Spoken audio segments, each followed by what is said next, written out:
देखिए, हम सब जानते हैं कि ज्योतिबा फुले और सावित्री जी एक तरह से India's futuristic, India's first couple, और 1850s में उन्होंने जो सोचा है भारत के लिए, सोसाइटी के लिए, वो शायद आज भी हम नहीं सोच पाते हमारे सोसाइटी के लिए। तो और उन्होंने बहुत ही कम उम्र में ये शुरू किया था, जब वो अपने बचपन में शुरू किया था। तो बहुत कुछ इस कपल के बारे में ऐसा है जो शायद हम किसी नॉर्मल आदमी से एसोसिएट नहीं करते हैं। तो एक तरह से ये बियॉन्ड, जो बोलते हैं ना, नॉर्मल लोगों से भी ऊपर, बहुत बहुत ऊपर थे।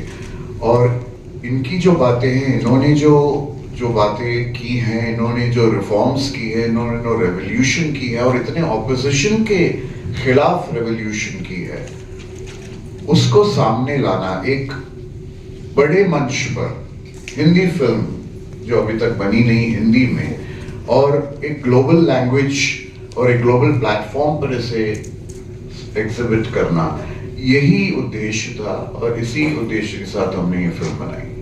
Fantastic, thank you so much sir. सबसे पहले तो मुझे लगा कि मैं बहुत ही भाग्यशाली कलाकार हूँ जिसे ये किरदार निभाने का मौका मिला, और मेरे लिए बहुत बड़ी बात थी। एक हिंदुस्तान के सबसे पहले महात्मा, जिनके बारे में हमने स्कूल में भी जब पढ़ा था तो सिर्फ एक छोटा पैराग्राफ पढ़ा था, हमें सिर्फ इतना ही पता था। इनके जीवन के बारे में इतना डिटेल में जानने का मौका मिला इस फिल्म के थ्रू। बहुत सारी ऐसी बातें थी जिससे मैं खुद को जोड़ पाया, पर कहीं ना कहीं मुझे ऐसा लगा था मैं थोड़ा अलग तरह से खुद को जोड़ पाया कि इनका एक जो सेल्फलेस अप्रोच था कि खुद का, अपने परिवार का ना सोच के उन्होंने समाज का और भविष्य के बारे में सोचा, और अपना पूरा जीवन उसी में उन्होंने कुर्बान कर दिया या बलिदान दे दिया, पर उसी में पूरा जीवन झोंक दिया था उन्होंने। और इतने नीडर लोग उस समय में होना शायद किसी कहानी से कम नहीं लगता हमें। मतलब मुझे तो कई बार इस चीज का आश्चर्य होता है कि किसी ने इन्हें भगवान का कोई रूप क्यों नहीं मान लिया होगा तब, बिकॉज हम तो ऐसा देश है जो ऐसे कोई भी काम करने वाले को सीधा परमात्मा से जोड़ देते हैं कि ये तो अवतारी पुरुष है, तो ये किसी अवतारी पुरुष से कम नहीं थे। तो मुझे दुख इस बात का था कि शायद ऐसी हिम्मत, ऐसी नीडरता, ऐसा सेल्फलेस अप्रोच आज हम में से किसी में नहीं है। और मुझे उस बात की बहुत शर्म आज भी लगती है कि यार हम तो किसी भी एक चीज को लेके अगर उससे मेल नहीं खाती है हमारी सोच से, तो हम सवाल पूछने की भी हिम्मत नहीं रखते आज। हम सबको डर लगता है कि सवाल पूछ लिया तो पता नहीं क्या हो जाएगा। सही। अगर स्टडी की बात है तो ये, क्योंकि इनका जीवन का कार्य इतना बड़ा है कि उसे 2 घंटे की फिल्म में ढालना अपने आप में बहुत बड़ी चैलेंज है। तो जब ऐसा करना होता है तो सर ने स्क्रिप्ट लिखने की शुरुआत भी कब से की थी, तो जो स्क्रिप्ट हमारे पास आई थी वही बड़ा डेंस मटेरियल था। सो स्क्रिप्ट मेरे लिए सबसे बेसिक एक रिसर्च मटेरियल था, जिस पे ऑलरेडी इन्होंने इतना कुछ रिसर्च किया था, तो that helped me a lot. दूसरा ऐसा था कि मराठी भाषा मैं जानता हूँ क्योंकि बचपन से सुनते आया हूँ, मैं समझ भी लेता हूँ, पर वो मेरी पहली भाषा नहीं है जिसमें मैं सोचता हूँ। तो जब भी मैं अगर मराठी बोल रहा हूँ तो ऐसा ना लगे कि मैं मराठी की मिमिक्री करके मराठी बोल रहा हूँ। अगर मैं मराठी बोल रहा हूँ तो ऐसा लगना चाहिए कि ये आदमी मराठी शायद जानता है इसलिए बोल रहा है। तो मराठी भाषा सीखना, उसके कुछ उच्चारणों का प्रयोग सही तरह से करना, वो एक चीज मुझे सीखनी थी।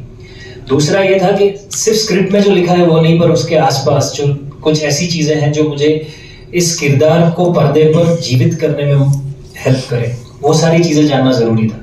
तो हम जब भोर सातारा में शूट कर रहे थे तो कई सारे लोग ऐसे थे जिनके पास बहुत सारी कहानियां थी फुले से जुड़ी हुई। उनके जैसे दिखने के लिए सर, उनके जैसा दिखने के लिए तो फुले पगड़ी एक ऐसी चीज है, आइकॉनिक चीज है, कि जैसे हमने फुले पगड़ी पहनी और पहला लुक टेस्ट किया था तभी सर ने मुझे कहा कि I can see Phule in this.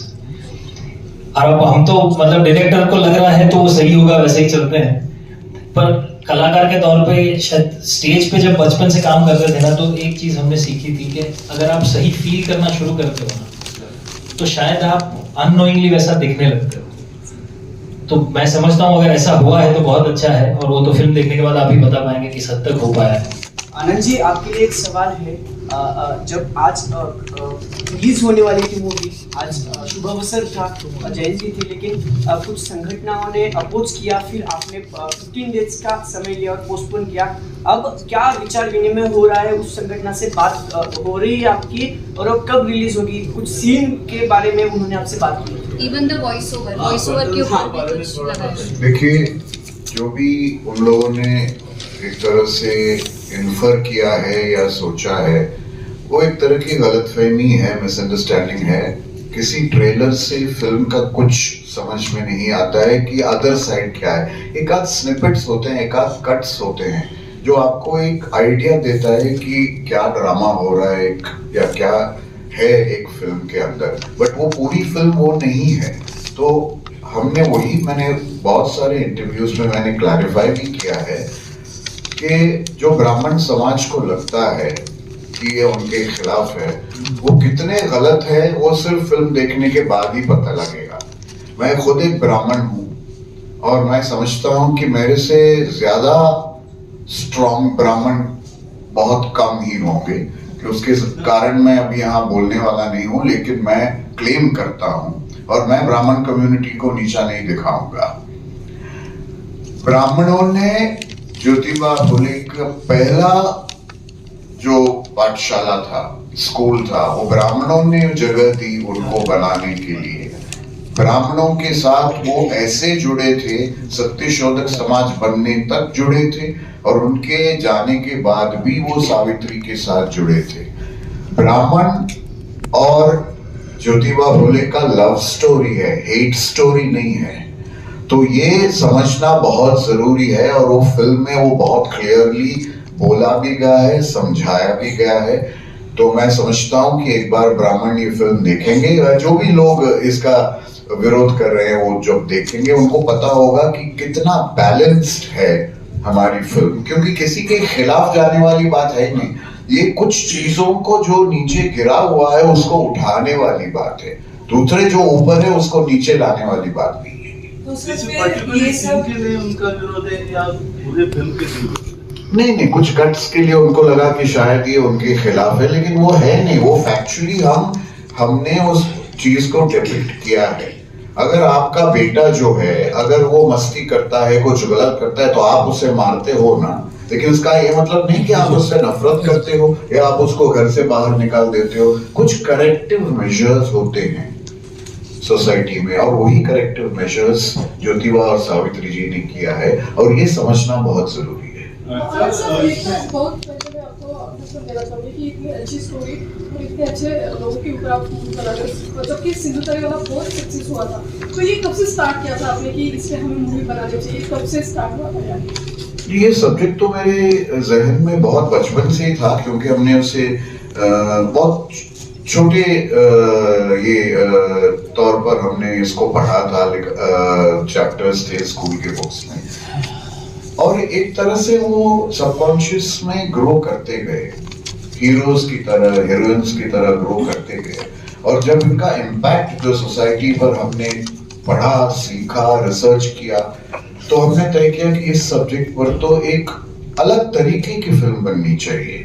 फिल्में बनी हैं, आचार्य आत्रे ने 1950s में फिल्म बनाए हैं इनके ऊपर, और फिर वो उनको नेशनल अवार्ड भी मिला था। और श्याम बेनेगल ने भी एक एपिसोड 23 मिनट एपिसोड भारत एक खोज में बनाया था, उसमें वही दिखाया गया जो उसके विरुद्ध ब्राह्मणों ने हाथ उठाए हैं अभी, लेकिन उस वक्त किसी ने कुछ कहा नहीं था।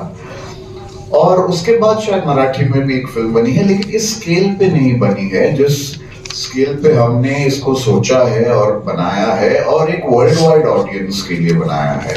तो ये तब से एक तरह से जो वो कहते हैं ना कि जर्मिनेट करता रहा मेरे दिमाग में, और जब सब चीजें सही बैठी, मैं प्रतीक से मिला, फिर मैं उनमें वो रूप देखा, तो बहुत कुछ बदल गया उसके बाद।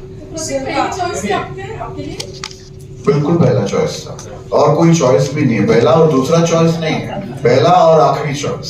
सर वापस से वही एक सवाल है कि जो डिमांड किया गया था कि कुछ सीन्स कट करे, तो आपने अभी जो 25 अप्रैल को दिया है डेट, तो उसमें जो फिल्म में वो सीन्स कट होंगे या नहीं होंगे? देखिए सेंसर बोर्ड ने जो इंसिशंस दिए हैं, जितने कट्स उन्होंने रेकमेंड किए हैं, हमने वो सारी कट्स इम्प्लीमेंट किए और हमें सेंसर सर्टिफिकेट भी मिला है, क्लीन यूज सर्टिफिकेट मिला है। सेंसर्स का भी कहना है कि हर बच्चे को देखनी चाहिए ये picture, this is for education. लेकिन कुछ चीजों को उनको सॉफ्टन करना था, वो काटना नहीं था, सॉफ्टन करना था। हमने उसको सॉफ्टन करके दे दिया है और हमें सर्टिफिकेट भी मिल गया है। We have obeyed the law also and we have also explained to the citizens जिनको डाउट है। दोनों तरफ से हमने बैलेंस किया है, सब कुछ क्लियर किया है और 25 को हम रिलीज कर रहे हैं।